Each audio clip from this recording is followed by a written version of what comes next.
ሰላም ወገኖች፣ ክብር ለእግዚአብሔር ለአምላካችን ይሁን። በአቡነ በርናባስ ጉዳይ እንግዲህ በክፍል 2 ተመልሻለሁ። እንዲህ በቀላል የምንተወው ጉዳይ አይደለም። እሳቸው ደግሞ ዋና ስለሆኑ ለዋኖች መልስ መስጠት በጣም ተገቢ ነው። ዋኖች መልስ ሲያገኙ ከታች ያሉ ሰዎች ደግሞ ሙሉ መልስ አግኝተው በጌታ ነፃ ይወጣሉና እስቲ አሁንም ጥቂቱን የአቡነ በርናባስ የቪዲዮ ሐሳብ እንስማና ከዛ በኋላ እኔ ወደ መልሴ እመለሳለሁ ማለት ነው። ተባረኩ፣ ተከታተሉ። አዲስ ኪዳን ታቦታችን ለሥጋው ደሙ ክብር በኢየሱስ ክርስቶስ ስም ነው። አሁን ታቦታቱ ዓላማቸው የሥጋው ደሙ የክብር ዙፋን መሆን ነው። በላዩ ላይ የተጻፈው የምንሰግድለት ጉልበቱን ሊንበርከክለት የተባለው የኢየሱስ ክርስቶስ ስም ነው። ግን የማርያም ታቦት፣ የጊዮርጊስ ታቦት፣ የገብርኤል ምንለው የቅዱሳንን ስም ከጠራን መታሰቢያቸው ነው። እኔ ይቅር በላቸው ነው። አባቴ ያስተማረኝ አምላካችን ያስተማረን ይሄን ነው። ወንጌል የሚያስተምረን ይሄን ነው። ይቅር በላቸው ነው ያለኝ ምክር። ግን ባይናገሩ አምልኮ አልተባሉ አይደል እንዴ? እኛም ደግሞ ስዕል አናመልክ፣ ይሄን መስቀል አናመልክ፣ ህንጻ አናመልክ፣ ቅዱሳን ፍጡራንን መላእክትን አናመልክ። የምናመልከው ነገር የለም። እኔ ምንሽም በሰላም ብንኖር ጥሩ አይደል? በሰላም እኛም ኦርቶዶክሶች የሌላውን መንካት የለብንም። ሌሎችም ደግሞ የኛን ባይነኩ ተከባብረን ብንኖር ጥሩ እንጂ ማን ከማን እግዚአብሔር አምላካችን የተመሰገነና የተባረከ ይሁን። በክፍል 1 መልእክቴ ወይም ትምህርቴ ላይ ታቦት በአዲስ ኪዳን ለሰማያዊ ነገር ጥላና ምሳሌ መሆኑን ዕብራውያን 8:5 አንስቼ ተናግሬያለሁ። ስለዚህ ወደ ጥላ አንመለስም፣ ወደ ምሳሌ አንመለስም። ያለፈ ነገር ነው። ጥላውን የሚከተል ሞኝ ነው ይባላል እና ያንን ጥላ የሆነውን ምሳሌ የሆነውን አምጥቶ ለእንደዚህ ማድረጊያ ነው መፈጸሚያ ነው ምናምን አይባልም ወዳጆቼ። ክብር ለእግዚአብሔር ለአምላካችን ይሁን። ጥላ ነው፣ ምሳሌ ነው፣ አልፏል። በቃ እኛ አዲሱ ኪዳን ውስጥ ገብተናል፣ ደርሳችኋል ተብለናል ማለት ነው። ወደ ሁለተኛው የመልስ ክፍል ስመለስ ደግሞ ምንድነው የምለው? ታቦትን በተመለከተ በአዲስ ኪዳን ይሄ አሮጌው ኪዳን ይባላል። ታቦት ምን ሆኗል? ተሽሯል። እኔ አይደለሁም ያልኩት፣ መጽሐፍ ቅዱስ ነው ያለው። አዎ ሄዳችሁ ሁለተኛ ቆሮንቶስ 3:7 ላይ ስትመለከቱ እርሱም ደግሞ በመንፈስ እንጂ በፊደል ለማይሆን ለአዲስ ኪዳን አገልጋዮች እንሆን ዘንድ አበቃን። ፊደል ይገላል፣ መንፈስ ግን ሕይወትን ይሰጣል። ዳሩ ግን የእስራኤል ልጆች ስለዚያ ስለተሻረው ስለ ፊቱ ክብር የሙሴን ፊት ትኩር ብለው መመልከት እስኪሳናቸው ድረስ ያ በፊደላት በድንጋዮች ላይ የተቀረጸ የሞት አገልግሎት በክብር ከሆነ እያለ ይናገራል እና ዳሩ ግን የእስራኤል ልጆች ስለዚያ ስለተሻረው ነው የሚለው። ስለተሻረው ከተባለ ኦልሬዲ ተሽሯል ማለት ነው። ስለዚህ የተሻረ ኪዳን ለእኛ ምን ያደርገናል? ምን ያደርግልናል? በተሻረ ኪዳን ውስጥ ሰው እንዴት ይኖራል? ያ ኪዳን ደግሞ ለእስራኤል የተሰጠ እንጂ ለእኛ የተሰጠ አይደለም። ስለዚህ አሮጌው ኪዳን ምን ሆኗል? ተሽሯል። በፊደላት በድንጋዮች ላይ የተቀረጸ የሞት አገልግሎት ነው፣ ተሽሯል። አዎ እግዚአብሔር የተመሰገነ ይሁን። ስለዚህ የተሻረን ነገር አምጥቶ ለሥጋው ደሙ መፈተቻ ወይ እንደዚህ ብሎ ምክንያት አድርጎ በእጅ አዙር ያንን ነገር ማምለክ በጣም አግባብ አይደለም። ከተሻረ ተሻረ ነው። እግዚአብሔር የሻረውን የተወውን ነገር ለምንድን ነው ኦርቶዶክሳዊት ቤተ ክርስቲያን የማትተወው ነው።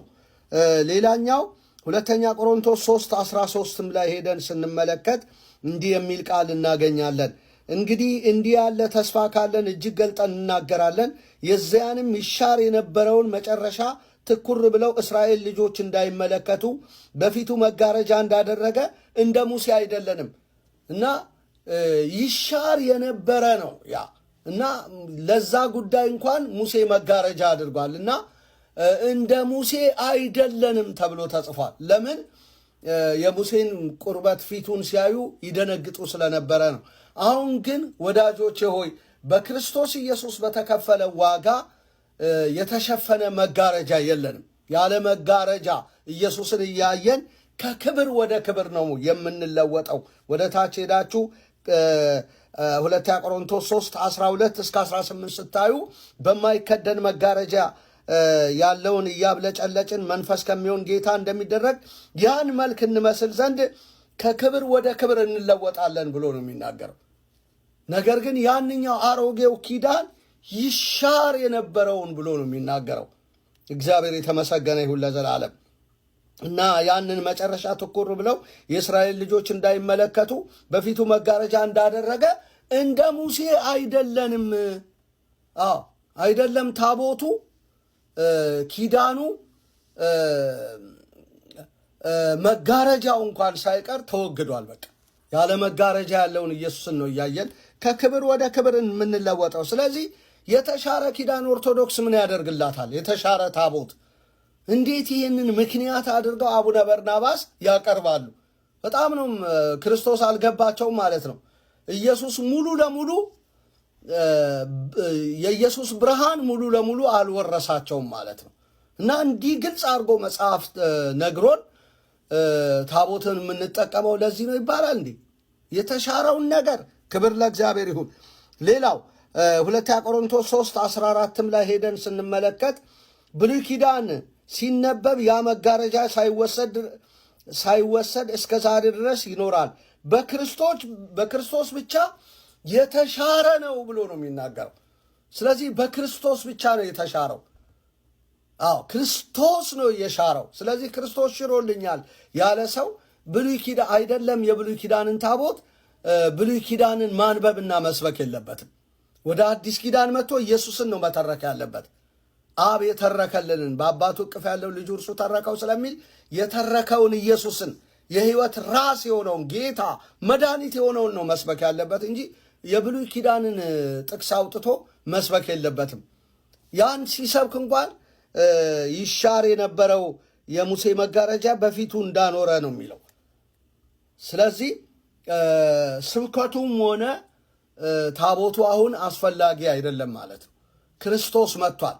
ለዚህ እኮ ነው በሕግና በነቢያት የተመሰከረለትን የናዝሬቱ ኢየሱስን አግኝተነዋል ብለው እነ ፊልጶስ የተናገሩት ናና እያሉት ናትናኤልን ለዚህ ነው። መስክረዋል። ሕግ ነቢያት በቃ ኢየሱስ ነው የሚፈለገው፣ ኢየሱስ ነው የሚጠበቀው። ክብር ለእግዚአብሔር ለአምላካችን። ስለተሻረው ኪዳንና ታቦት ጠበቃ መቆም ግን በዚህ ምክንያት ነው የምናወጣው። እኛ ለታቦት አይደለም የምንሰግደው ለኢየሱስ ነው የምንሰግደው ማለት በጣም ነውር ነው። መጽሐፍትን በአግባብ አለማንበብና አለማወቅ ነው። እግዚአብሔር የተመሰገነ ነው። ስለዚህ በጥቅሉ እንግዲህ የብሉይ ኪዳን አሮጌው ኪዳን በድንጋይ ላይ የተጻፈው በፊደላት የተጻፈው ተሽሯል። ለዚህ ነው የቤተ ክርስቲያን መጽሐፍ መልካ ሥላሴ ላይ ሰላም ላስናኒክሙ ሄደው ቢያዩ ታተተት ምስለ አይሁድ ሕገ ደብረ ጽልመት ሲና ወለ ሕግክሙ ሀደገት መካና ብለው ጽፈዋል እኮ። ተወገደች የሲና ያቺ የጨለማዋ ሕግ ከአይሁድ ጋር ተወገደች።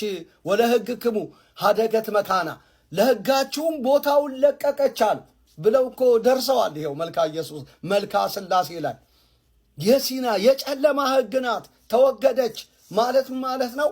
ተሻረች ማለት ነው። እንግዲህ የቤተ ክርስቲያንም መጽሐፍ እንዲህ ካለ ኦርቶዶክስ አሁን መጎተቷ ያውም 44 እያባዛች አንዴ አርሴማ አንዴ ጣጡስ አንዴ ምናምን እያለች እያባዛች መናገሯ በጣም ያሳፍራል። በእውነት ነውር ነው። የራሷ መጽሐፍ መልካ ሥላሴ ይኸው ታተተት ምስለ አይሁድ ሕገ ደብረ ጽልመት ሲና አለን። የጨለማ የሲና ሕግ ተወገደች ከአይሁድ ጋር ወለ ሕግክሙ ሀደገት መካና ለሕጉም ቦታውን ለቀቀች አለ። ስለዚህ በቃ የሲና ሕግ ተወግዷል። አሁን እኛ የምንተዳደረው በጽዮን ሕግ በኢየሱስ እንጂ በሲና ሕግ አይደለም። ክብር ለእግዚአብሔር ይሁን። ሕጉም ደግሞ የተጻፈው ዛሬ በድንጋይ ጽላት ላይ ሳይሆን በልባችን ላይ ነው። ሕጉንም በልቦናችሁ እጽፋለሁ እናንተም አምላክ ትሆኑኛላችሁ እኔም ሕዝብ ሆናችኋለሁ ብሎ ኤርምያስ 31:31 ተናግሯል። እንደገና ዕብራውያን 8 ላይ ሄዳችሁ ማየት ትችላላችሁ። ሕጉን በልባችን ነው የጻፈው። እኛ የእግዚአብሔር ቤተ መቅደስ ነን፣ የእግዚአብሔር ማደሪያ ነን። ሕጉ በልባችን ተጽፏል። በቃ እኛን ነው ዛሬ እግዚአብሔር የሚፈልገው እንጂ መቅደስ አይደለም የሚፈልገው። ተራራ አይደለም